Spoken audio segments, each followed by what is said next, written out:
धरती का सदा रहा गौरवशाली इतिहास।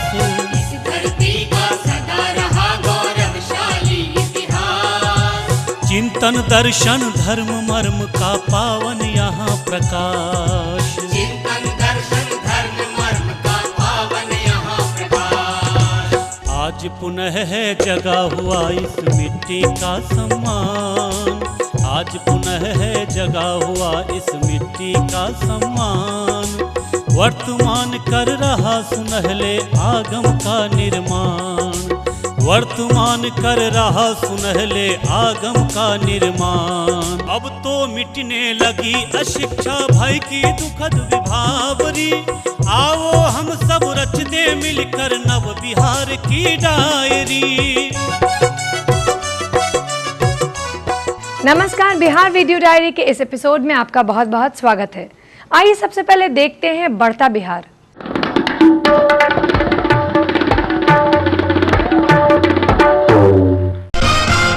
सूबे में उपग्रह के माध्यम से होगी तकनीकी पढ़ाई।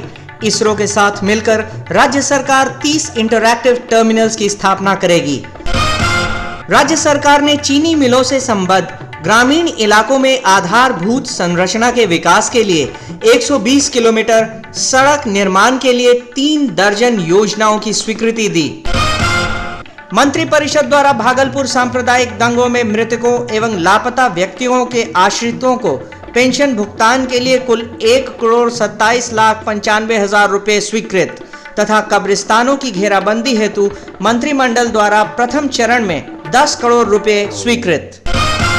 लोक स्वास्थ्य अभियंत्रण विभाग के दैनिक कर्मियों की सेवा नियमित होगी। अप्रैल 1990 के पूर्व से कार्यरत सभी कर्मियों का होगा समायोजन। उप मुख्यमंत्री सुशील कुमार मोदी ने हाजीपुर में किया जन्म पंजीकरण महोत्सव व कारवां का शुभारंभ।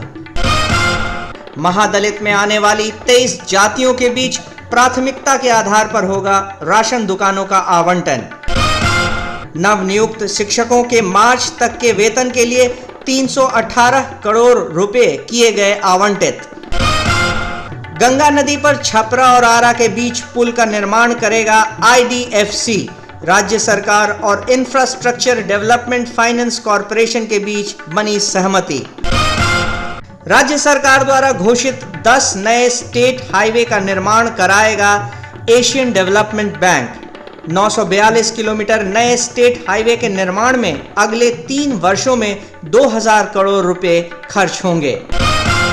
निवेश की संभावनाएं तलाशने पहली बार बिहार पहुंचे रिलायंस इंडस्ट्रीज के अध्यक्ष मुकेश अंबानी। उन्होंने कहा कि बिहार में ग्रामीण और ऊर्जा के गैर पारंपरिक क्षेत्र में निवेश की हैं काफी संभावनाएं। और अब बदलते बिहार की तस्वीर देखते हैं प्रगति बिहार में। राज्य सरकार प्रदेश की स्वच्छता, पेयजल आपूर्ति और शौचालय निर्माण के लिए प्रत्येक स्तर पर सजग है। इसी संदर्भ में लोक स्वास्थ्य अभियंत्रण विभाग द्वारा संपूर्ण स्वच्छता अभियान चलाया जा रहा है। इसका मुख्य उद्देश्य ग्रामीण क्षेत्रों में सामान्य रहन सहन में सुधार लाना एवं स्वच्छता को व्यापक रूप से अपनाना है। यह कार्यक्रम राज्य के सभी जिलों में चलाया जा रहा है। विभाग द्वारा गरीबी रेखा से नीचे के परिवारों के घरों में शौचालय के निर्माण हेतु 1500 रुपयों की लागत वाले मॉडल के लिए 1200 रुपये प्रोत्साहन राशि दी जा रही है एवं शेष राशि लाभार्थी द्वारा वहन की जा रही है।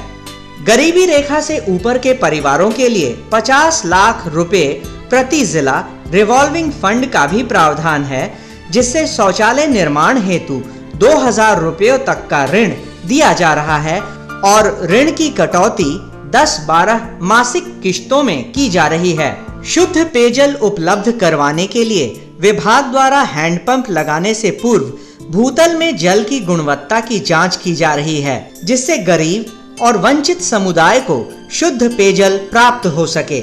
आर्सेनिक प्रभावित जिलों के 879 टोलों में 2-2 के हिसाब से 1676 सैनिटरी कुओं का निर्माण करवाया जा रहा है।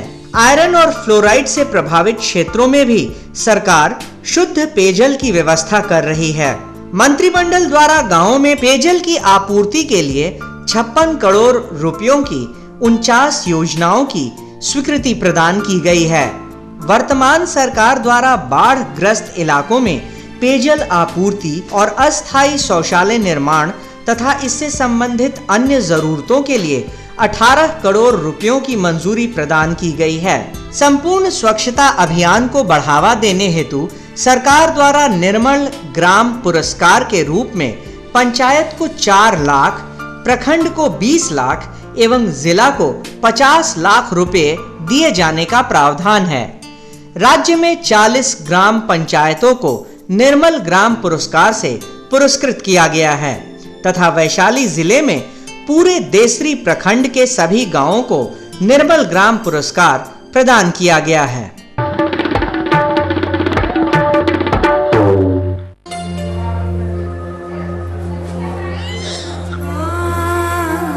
माँ, चुप बैठ। बारिश कब आएगी? आती है बिटिया।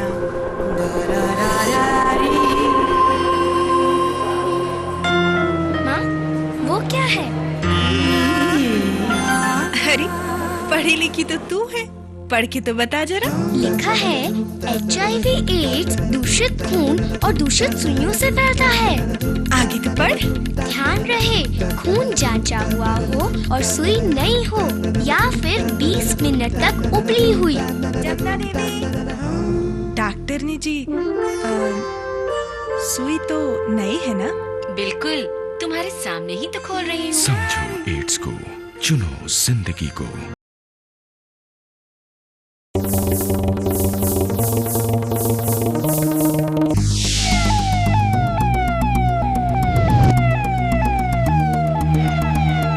HIV फैलता है संक्रमित माँ बाप से बच्चे को गर्भावस्था, प्रसव या फिर स्तनपान के दौरान। पर समय से HIV टेस्ट, डॉक्टरी जांच और इलाज कराया जाए तो बच्चे को HIV से बचाया जा सकता है। मिट्ठू को इलाज ने बचा लिया। इसकी आंखों में बहू बेटे के अधूरे सपने मिलकर साकार करेंगे। समझो एड्स को, चुनो जिंदगी को।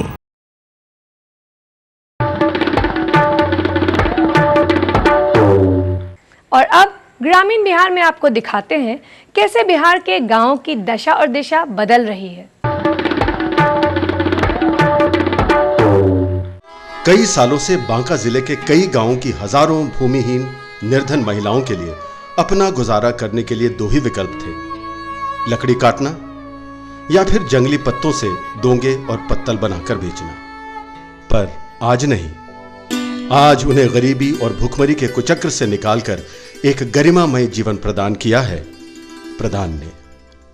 प्रधान पिछले 18 सालों से काम कर रही एक ऐसी संस्था जिसने इन महिलाओं को कई स्वयं सहायता समूहों में गठित किया और फिर तसर रेशम के निर्माण कार्य से जोड़ा।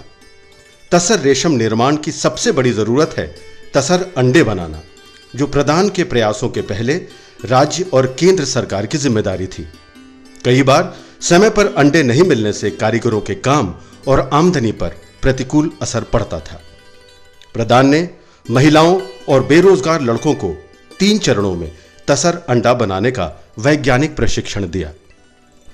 साथ ही उन्हें प्रेरित किया आसपास के जंगली इलाकों की बेकार और बंजर जमीन में अर्जुन के पौधे लगाने को, जिसमें रेशम के कीड़े अपना ककून तैयार करते हैं। और इन सभी प्रयासों का नतीजा आंखों के सामने था। इनका जो परंपरागत अपना जो तसर कीट पालन का जो तरीका था, उसमें कुछ साइंटिफिक तरीके को डाल दिया गया है और दोनों को मिला करके अभी एक अच्छा एक नया तरीका का तसर कीट पालन की विधि इजाद की गई है, जिससे कि इनको हर साल एक कीट पालन को एक किसान को 10 से 15 हज़ार रुपया की आमदनी 2 महीने के अंदर आराम से हो जाती है, जो कि इनके लिए आज के दिन में इस क्षेत्र में या बिहार राज्य में गांव ग्रामीण स्तर पे कोई ऐसी एक्टिविटी नहीं है जिससे कि 2 महीने के अंदर में 10 से 15 हज़ार रुपया ये कमा सके। आज बांका जिले में ही 120 तसर रेशम निर्माण केंद्र हैं जो शिक्षित बेरोजगार युवक चलाते हैं और जिनसे 2000 से अधिक परिवारों का भरण पोषण होता है। आइए प्रतिभा बिहार में आपकी मुलाकात करवाते हैं केपीएस केसरी से, जो कि बिहार इंडस्ट्रीज एसोसिएशन के पूर्व अध्यक्ष हैं और बिहार के जाने माने उद्योगपति हैं। अपनी कड़ी मेहनत के बदौलत केसरी जी विपरीत परिस्थितियों का सामना करते हुए भी फल फूल और कृषि के क्षेत्र में आम्रपाली फूड्स के नाम से लगभग 1.5 दशक से फूड प्रोसेसिंग का फलता फूलता उद्योग चला रहे हैं। मैं केपीएस केसरी एक इंजीनियरिंग ग्रेजुएट हूं और 1969 में मैं पास आउट किया Birla institute of technology Ranchi से, और उसके बाद से ही शुरू से ही मैं इंडस्ट्री में ही अपने आप को लगाए रखा। हाजीपुर में एक फूड प्रोसेसिंग इंडस्ट्री एक बंद पड़ी हुई थी, उसको हम लोगों ने लिया, उस फूड प्रोसेसिंग इंडस्ट्री को फिर से चालू किया।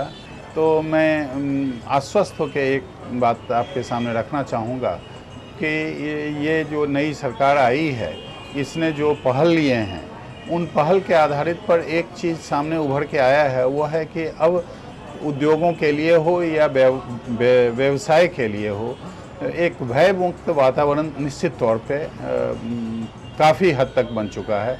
नीतिगत पहल लेने के लिए ये सबसे आवश्यक होता है कि जो हमारे रिसोर्सेज हैं, हमारे पास जो क्षमता है हमारी उत्पादन की हो या रॉ मटेरियल्स हों, उसके ऊपर आधारित, उन रिसोर्सेज के ऊपर आधारित हम अपने काम को कोई नीति बनाकर आगे बढ़ने की बात कर रहे हैं या नहीं। तो आपको जैसा मैंने पहले भी बतलाया कि इस तरह की बातें ऑलरेडी बिहार सरकार ने इंडस्ट्री डिपार्टमेंट के माध्यम से काम शुरू किया हुआ है। जो पहल होनी चाहिए वो पहल शुरू हो चुकी है और मैं उम्मीद करता हूं कि इसमें जो लगे हुए मंत्री हों या सचिव हों या फिर और अभियंतागण हैं, वो बड़ा अच्छा काम कर रहे हैं और सुचारू रूप से ये काम चल रहा है।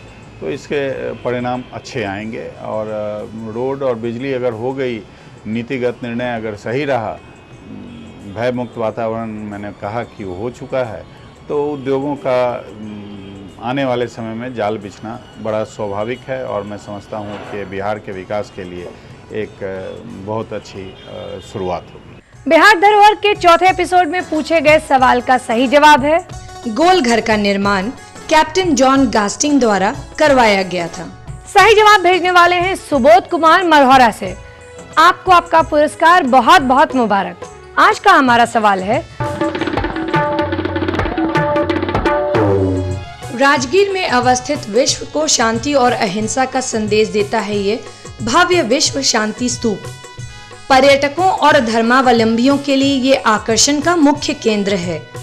आपको बताना है कि इसका निर्माण किस बौद्ध भिक्षु द्वारा करवाया गया था। हमारा पता है सूचना एवं जनसंपर्क विभाग, सूचना भवन, बेली रोड, पटना 8,15,000। सही जवाब आप हमारे ईमेल पर भी भेज सकते हैं। आज की कड़ी में बस इतना ही। अगले शनिवार आपसे फिर से मुलाकात होगी। तब तक के लिए जय बिहार।